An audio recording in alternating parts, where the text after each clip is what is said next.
America isn't collapsing because it borrowed too much. It's collapsing because nobody actually knows who pays when the bill comes due. And the people who caused the $34 trillion disaster will never be the ones paying for it. This is the story of how the most powerful empire in history created a debt bomb, hid it in plain sight, and quietly shifted the cost onto citizens who never saw it coming. The debt lie, where it really started. If you think America's debt problem began with COVID spending, you're already missing half the truth. The real timeline starts in 1971, when President Nixon cut the dollar from gold. That one move gave Washington an unlimited credit card left because now the dollar didn't need gold backing, it only needed global trust. And trust is a fragile thing. After 71, US debt didn't just grow, it exploded. 1980s, interest rates fight inflation, debt doubles. 1990s, peacetime, debt still rises.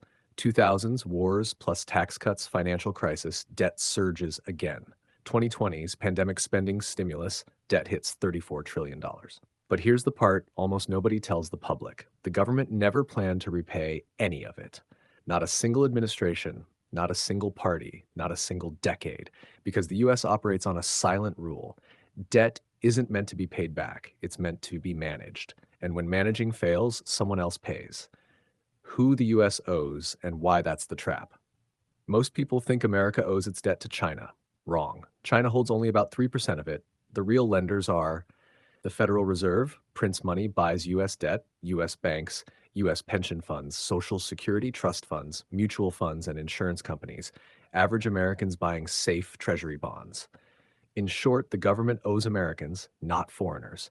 And that's exactly why the lie works. When the system cracks, it isn't China that suffers, it's US citizens. The hidden design of a debt-driven empire. Every empire in history used the same formula. 1. Borrow aggressively. 2. Expand influence. 3. Inflate the currency. 4. Shift the cost onto the population. Rome taxed citizens when it couldn't fund wars. Britain devalued the pound to maintain its empire. Spain used New World gold until inflation destroyed its economy. America's version is more modern and far more deceptive. Instead of raising taxes directly, the government uses inflation, the silent tax. They print money, buy debt, and push interest payments to the future. The public thinks they got a stimulus check. In reality, they got a future bill disguised as economic support. This is the core of the $34 trillion lie. The cost is pushed far enough that people don't notice until it's too late. Why the US can't stop borrowing. Here's the cold truth. If the US stopped borrowing tomorrow, the economy would collapse in weeks. The entire system relies on constant debt to fund Social Security, pay Medicare, finance the military, support federal salaries, keep interest payments flowing, maintain global dollar dominance. Stopping borrowing equals instant recession plus political suicide. No leader will risk it. So the US does the only thing it can, borrow more to pay old debt. A cycle every failed empire followed. Inflation isn't just prices going up. Inflation is the government quietly transferring its debt onto the population without asking for permission. When the US prints money to buy its own debt, the dollars people already hold become weaker. Your savings lose buying power. Your paycheck buys less. Your rent goes up. Your food costs rise. This is the invisible tax that pays for the $34 trillion. It doesn't show up on your pay stub. It shows up everywhere else. Most Americans never understand this because inflation feels like the economy being rough, not like the government sending them a bill. But that's exactly what it is.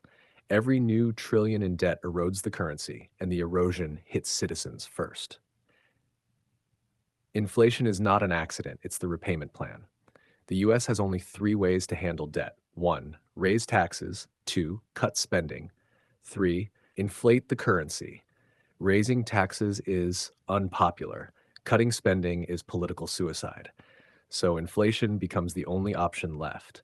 This is why the government acts shocked every time inflation spikes, but never actually stops the behavior causing it. Inflation helps them because it reduces the real value of the debt while reducing the real wealth of the people holding the dollar. Empires always choose inflation because it protects the elites and punishes the masses slowly enough that nobody riots on day one. Who actually pays when the system breaks?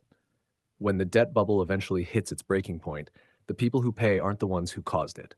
History is very clear about this. Here's who ends up paying: savers. Their cash becomes worth less every year. Workers. Wages never keep up with inflation. Retirees. Pensions lose buying power. The middle class hit from every side: taxes, inflation, interest rates. Future generations, born into a weaker currency and higher living costs. Meanwhile, the people responsible, the policymakers, elite bankers, and corporate beneficiaries, rarely feel more than a mild inconvenience. This is the same pattern seen in Rome, Britain, Spain, France, and every empire that collapsed under debt. The decision makers walked away clean.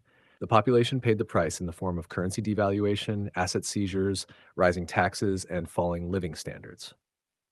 The dollar's global role is America's greatest advantage and its biggest risk. Right now, 60% of global reserves are held in US dollars. This gives America enormous power. Countries must buy dollars to trade. Global banks rely on US treasuries. Nations hold dollars as safe assets. This global demand allows the US to borrow more than any empire in history. But it also creates a dangerous illusion: the belief that demand will last forever. Empires fall the moment confidence breaks. Rome fell when people lost trust in the denarius. Britain fell when global markets moved away from the pound. The US will face the same fate if foreign nations decide the dollar is no longer worth the risk. This shift has already started. China and Russia reducing dollar dependence. BRICS nations building alternatives. Middle Eastern countries trading oil outside the dollar system. Record gold purchases by central banks. These aren't random events. They're early warning signs of a global realignment. What happens when confidence breaks? The moment investors stop trusting US debt, interest rates spike. When interest rates spike, the government must pay more just to service the debt. When payments become unmanageable, the government prints more money. Printing more money triggers inflation. Inflation reduces confidence even further. This spiral has ended every major empire. The US isn't immune. The only question is timing. The lie that holds the system together. The $34 trillion debt lie survives because the average American believes three things. One, the government will fix it later. Two, the economy always recovers. Three, debt doesn't matter because America's rich. But none of those statements are grounded in reality. Debt always matters. Economies don't recover without pain. Empires aren't rich. Their citizens are the ones paying. The US government's true strategy is simple: keep borrowing, keep printing, keep delaying. Because if citizens ever understood how the system actually works, trust would collapse overnight. The debt crisis won't announce itself with a headline. It won't start with politicians admitting fault or economists warning you early. It begins quietly, with numbers that don't add up, budgets that can't balance, and interest payments that grow faster than the economy itself. That point is no longer theoretical. The US already pays over $1 trillion per year just in interest. That's more than it spends on the military, more than it spends on Medicare, more than it spends on most major government programs. When interest becomes the biggest expense of an empire, the collapse stage is already underway. The breaking point: when the interest alone crushes the system. Here's the brutal truth. There is a level of debt where even the world's strongest economy can't outrun compound interest. At current rates, if the US adds even a few more trillion, annual interest payments could reach $1.5 trillion by 2027, $2 trillion by 2030. That means the government would have to borrow even more money just to pay the interest on old debt. That's not managing the debt. That's a controlled fall. And once investors see that interest is consuming the budget, they demand higher yields to compensate for the risk. Higher yields mean higher interest payments. Higher interest payments require more borrowing. This is the point where every empire in history ran out of moves. Well, when the government runs out of options. Once interest costs spiral, the US government has only four tools left, all of them painful. One, massive tax hikes, politically impossible. Two, major spending cuts, socially explosive. Three, aggressive money printing, guaranteed inflation. Four, currency devaluation, silent theft of wealth. History shows exactly which option empires choose: the one the public doesn't understand immediately. That means printing money and devaluing the currency. This is why the $34 trillion lie is so dangerous. People think the government will somehow pay it down. But the real plan, the only practical plan, is to reduce the value of the dollar until the debt becomes easier to manage. Your savings shrink, their debt shrinks. You pay, they don't. The global consequences when the dollar weakens. If the dollar loses its position as the world's reserve currency, the impact will be severe. Every country that holds dollars will start dumping them. Global trade will shift to new currencies. US imports will become drastically more expensive. Foreign investors will move their money elsewhere. The result?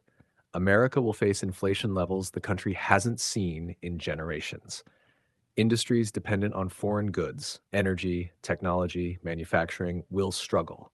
The government will be forced to print even more money to stabilize the economy, accelerating the collapse further. This is the same pattern that ended the British Empire after World War II. The moment countries stopped holding British pounds as reserves, Britain's global power collapsed within a decade. The US is not exempt from this rule. What history says happens next. Empires don't collapse because of a single event. They collapse because of a chain reaction. One, too much debt.